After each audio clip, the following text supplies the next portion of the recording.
Hello everyone, Sangeeta রান্নাঘরে সবাইকে স্বাগতম জানাচ্ছি। আশা করছি আপনারা সবাই খুব ভালো আছেন। আজকে আবারও হাজির হয়ে গেছি আরেকটা রেসিপি নিয়ে। দারুণ সুস্বাদু একটা ডিমের রেসিপি নিয়ে হাজির হয়েছি। আমার আজকের রেসিপি ভাপা ডিমের তরকারি। তাহলে ভিডিওটা স্কিপ না করে পুরো ভিডিওটা দেখার অনুরোধ রইল। তাহলে চলুন শুরু করা যাক আমার আজকের রেসিপি।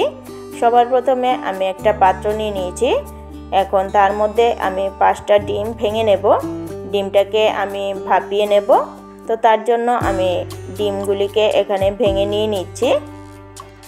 এখন আমি এর মধ্যে দিয়ে দিচ্ছি গোলমরিচ গুঁড়ো আর দিয়ে দিচ্ছি সামান্য একটু নুন। এখন ডিমটাকে আমি খুব ভালোভাবে ফেটিয়ে নেব। এখন এদিকে আমি একটা টিফিন বক্স নিয়ে নিয়েছি। এখন টিফিন বক্সের মধ্যে আমি সামান্য একটু সর্ষের তেল দিয়ে দিচ্ছি।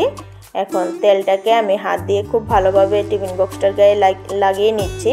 তাহলে ডিমটা ভাপিয়ে নেওয়ার পর খুব সহজেই বক্স থেকে উঠে আসবে। আমি তেলটাকে খুব ভালোভাবে টিফিন বক্সের গায়ে লাগিয়ে নিয়েছি। এখন আমি এর মধ্যে দিয়ে দিচ্ছি ডিমের মিশ্রণটা। এখন বক্সের মুখটাকে আমি ভালোভাবে লাগিয়ে নিচ্ছি। এখন ডিমটাকে আমি ভাপিয়ে নেব। তার জন্য কড়ার মধ্যে আমি পরিমাণ মতো জল দিয়ে দিয়েছি আর এরকম একটা স্ট্যান্ড বসিয়ে দিয়েছি। এখন এর উপরে আমি টিফিন বক্সটাকে দিয়ে দেব। এখন এটাকে আমি ঢাকা দিয়ে 15 মিনিটের মতো এটাকে সেদ্ধ করে নেব। 15 মিনিট পর আমি এখন ঢাকনাটা উঠিয়ে নিচ্ছি। চুলার আঁচটাকে বন্ধ করে দিয়েছি। এখন বক্সটাকে আমি কিছুক্ষণ সময় ঠান্ডা করে নেব। ঠান্ডা হয়ে যাওয়ার পর এখন আমি বক্সের ঢাকনাটা খুলে নিচ্ছি। এখন আমি ডিমটাকে আমি একটা পাত্রের মধ্যে নিয়ে নিচ্ছি।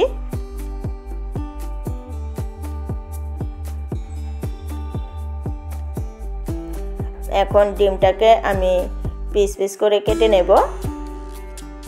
আমি এভাবে স্কোয়ার শেপে ডিমটাকে কেটে নিচ্ছি। আপনারা আপনাদের পছন্দ মতো করে ডিমটাকে কেটে নেবেন। এভাবে করে আমি ডিমটাকে কেটে নেব।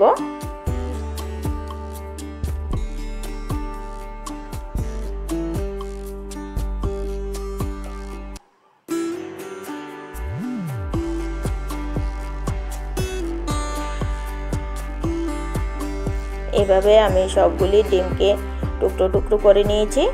এখন আমি পিসগুলিকে এভাবে হাত দিয়ে খুলে নেব।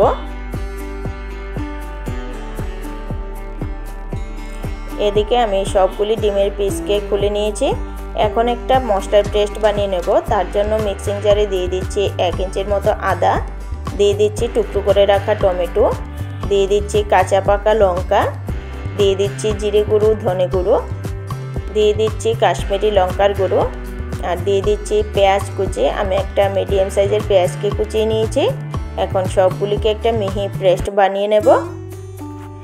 এদিকে আমি চুলার মধ্যে আগে থেকে কড়াই একটা বসিয়ে রেখেছি। কড়াইটা ভালোভাবে গরম হয়ে যাওয়ার পর দিয়ে দিচ্ছি পরিমাণ মতো সর্ষের তেল। তেলটা গরম হয়ে যাওয়ার পর এখন আমি ডিমগুলিকে হালকা করে একটু ভেজে নেব। ডিমটাকে আমি হালকা লাল লাল করে ভেজে নিয়েছি। এখন এগুলিকে আমি একটা প্লেটের মধ্যে তুলে রেখে দেব। এখন একই তেলের মধ্যে ফোড়নে দিয়ে দিচ্ছি গোটা গরম মশলা আর একটা শুকনো লঙ্কা। গরম মশলাটা খুব ভালোভাবে ভাজা হয়ে যাওয়ার পর দিয়ে দিচ্ছি পিষে রাখা মশলাটা। এখন এর মধ্যে দিয়ে দিচ্ছি নুন আর দিয়ে দিচ্ছি হলুদ গুঁড়ো। এখন নুন আর হলুদটাকে আমি মশলাটার সাথে ভালোভাবে মিশিয়ে নেব। এখন এর মধ্যে দিয়ে দিচ্ছি মিক্সিং জারটা দিয়ে সামান্য একটু জলটা দিয়ে আমি মশলাটাকে 1 মিনিটের মতো কষিয়ে নেব। মশলাটাকে আমি 1 মিনিটের মতো কষিয়ে নিয়েছি। এখন এর মধ্যে দিয়ে দিচ্ছি ভেজে রাখা ডিমগুলি।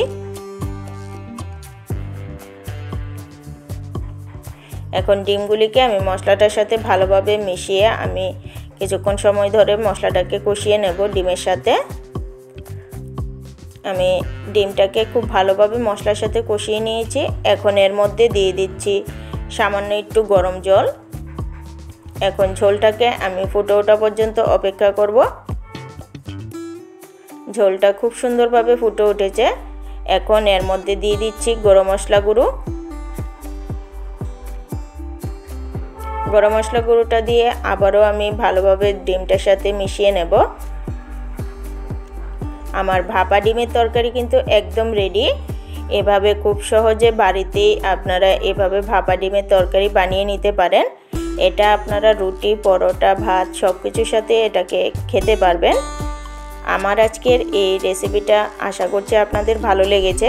যদি ভালো লেগে থাকে একটা লাইক করে দেবেন, চ্যানেলটাকে সাবস্ক্রাইব করে আমার পাশে থাকবেন। আজকের জন্য এতটুকুই, আবারও ফিরে আসছি।